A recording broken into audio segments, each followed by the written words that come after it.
Oi pessoal, Abraão Jorge novamente com vocês, sejam todos bem-vindos a esse canal. Se você ainda não é inscrito, por favor, inscreva-se e ative o sino de notificações para que você possa ficar por dentro de tudo que nós temos estado a colocar aqui nesse canal. O nosso objetivo aqui é colocar conteúdos relacionados à vida cristã para que eu e você possamos crescer juntos, para que possamos ter um relacionamento. E falando em relacionamento, eu peço que você envie esse vídeo para os seus amigos, para o grupo da família, para o grupo da igreja, porque ele é de utilidade pública. Relacionamentos têm uma dinâmica muito interessante.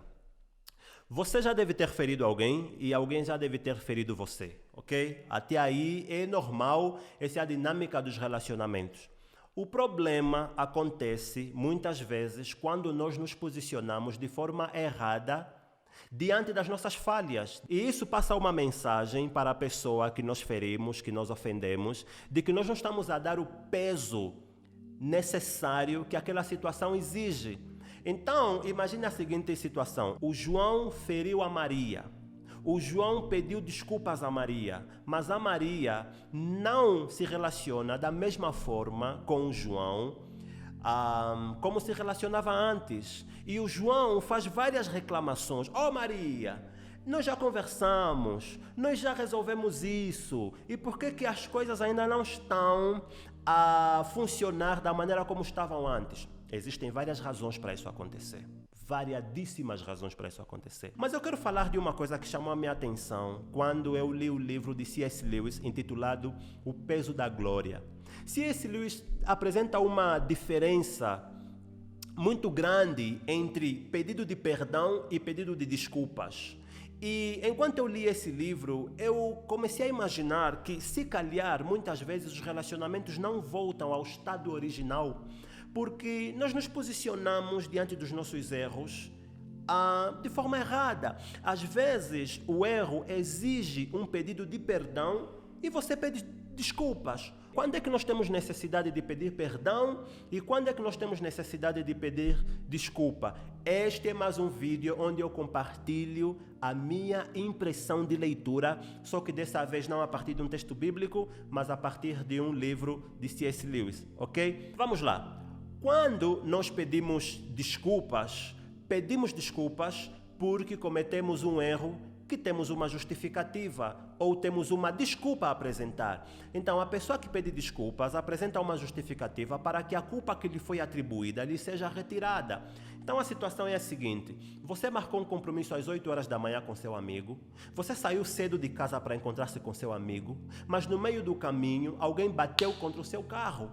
Era uma situação inesperada, você não sabia que aquilo iria acontecer e você atrasa no encontro porque ficaste na estrada a tentar resolver a situação com a pessoa que bateu contra o seu carro. Aí você liga para o seu amigo e dizes assim: oi, desculpa, vou chegar atrasado no encontro porque alguém bateu no carro. E o seu amigo diz assim: ok, sem problema, você não é culpado pelo atraso. E de facto você não é culpado pelo atraso. Não é uma situação que você esperava e você não tem culpa. Você estava a andar de forma responsável e cautelosa, mas alguém chocou contra você. Então a culpa te foi retirada. Quando você chegar naquele compromisso atrasado, ninguém pune você, porque você tem uma justificativa, você tem uma desculpa a apresentar. Agora, uma outra situação, você marcou um compromisso às 8 horas e você acorda às 7h50, de forma irresponsável. 7h50 você não consegue se preparar em 10 minutos. Ali, em 30 minutos, você sai de casa. São 8h20.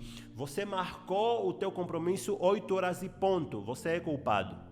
Você é culpado. Você não tem uma desculpa a apresentar. Você é culpado. E agora, você chega lá no encontro e apresentas uma desculpa qualquer, sem pé nem cabeça, que não faz sentido aos ouvidos de ninguém para explicar o teu atraso. A pessoa responsável lá do trabalho, ou seja lá quem for, pode dizer assim: olha Jorge, você está a apresentar uma desculpa esfarrapada, não cabe, você atrasou, não assume o atraso e você vem aqui apresentar justificativas e desculpas esfarrapadas, né? Você não tinha uma desculpa. Para as situações que você não tem desculpas, você pede perdão. Você não tem como mentir Você não tem desculpas nenhumas e você pede perdão. Diz, pessoal, eu de fato atrasei e eu peço perdão. Eu sou culpado por chegar a essas horas e eu peço perdão, ok? Aí sim, você é culpado e as pessoas perdoam você. O perdão existe para permitir a convivência entre pessoas quando uma delas comete uma falta impagável, comete um ato que não tem desculpas, comete um ato que não dá para reparar. Ali nós pedimos perdão. Deixa eu lhes dar mais alguns exemplos só para trazer um peso na questão. Vamos lá. O seu amigo está com a mulher grávida e no meio da noite ela entra em trabalho de parto e o seu amigo pede a você o seu carro e você empresta o carro porque sabes que ele é responsável e vai dirigir bem. E ele de facto dirige bem. Chega no hospital, estaciona no lugar certo, tranca as portas do carro, sobe os vidros e vai com a esposa até a maternidade. Nesse intervalo de tempo, alguém que conduzia de forma irresponsável bateu contra o carro no estacionamento do hospital. O seu amigo vai ligar para você e dizer assim, olha, alguém bateu contra o carro, eu dirigi bem, estacionei no lugar certo, mas alguém irresponsavelmente dirigiu aqui no estacionamento com a velocidade acima do nível permitido e bateu contra o carro. Aí o seu amigo vai dizer, ok, você não é culpado, né? Pelo carro estar amassado, alguém bateu contra o carro. Você andou de forma responsável, você estacionou no lugar certo, mas alguém bateu contra o carro. Então você não é culpado, a culpa te é retirada. Eu aceito a tua justificativa. Vamos então entrar num processo para reparar o carro. A pessoa quem bateu vai reparar o carro, você me ajuda a testemunhar e aí a situação acontece, ok? Essa é uma situação onde um pedido de desculpas resolve e a culpa me é retirada, a minha justificativa é aceita e vida que segue.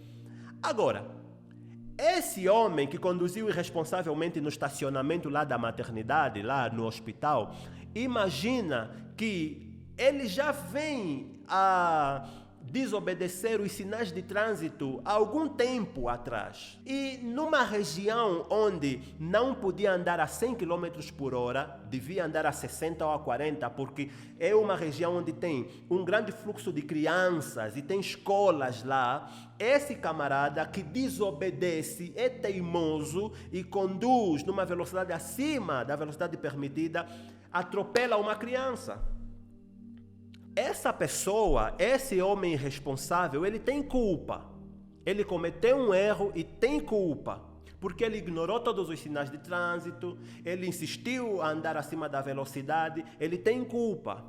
Imagina, diante dos pais daquela criança morta agora, esse homem não tem nenhuma justificativa, esse homem não pode apresentar nenhuma desculpa, porque ele simplesmente não tem. Ele tem culpa, ele andou de forma irresponsável, ele desobedeceu às leis e acabou matando uma criança. Ele cometeu um erro que não consegue reparar. Nós não conseguimos substituir pessoas, até onde eu sei. Então, imaginem esse homem diante dos pais, dizendo assim, desculpas. Não, você não tem uma desculpa para apresentar para nós. Qual é a desculpa que você vai apresentar para nós para conduzir de forma irresponsável numa área exceder o limite de velocidade e matar uma criança? Qual é a desculpa que você vai apresentar para nós? Não tem. Ele não consegue reparar o erro, não tem uma justificativa.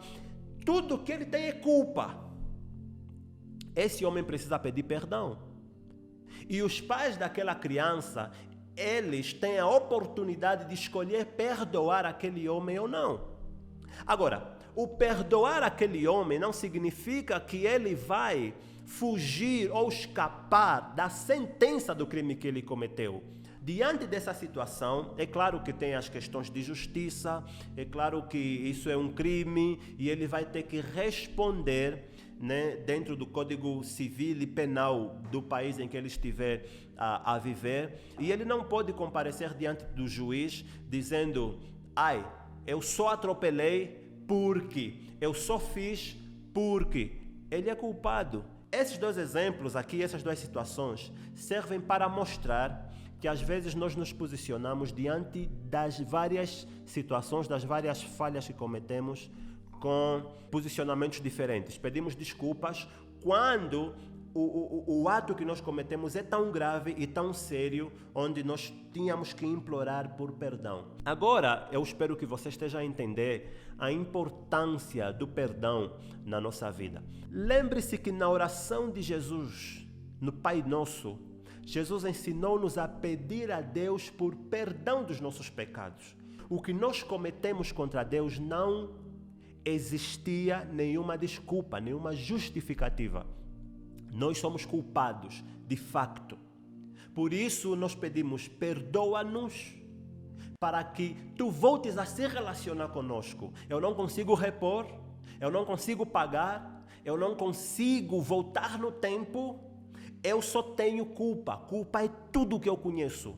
Merecedor da tua ira, eu mereço ser punido, mas eu peço perdão. E nesse pedido de perdão, Deus escolhe graciosamente voltar a relacionar-se conosco.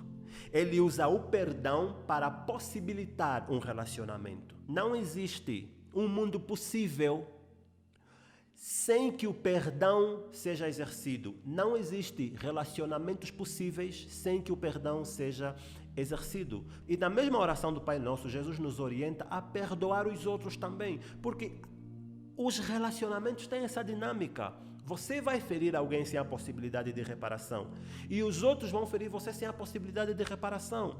A recomendação de Jesus é: perdoai uns aos outros, tal como o vosso Pai vos perdoa. Ou, é o contrário, né? Tal como o vosso Pai vos perdoa, assim perdoai uns aos outros. Olhe como é importante o perdão, e olhe como é importante posicionar-se da maneira certa diante das falhas que nós cometemos.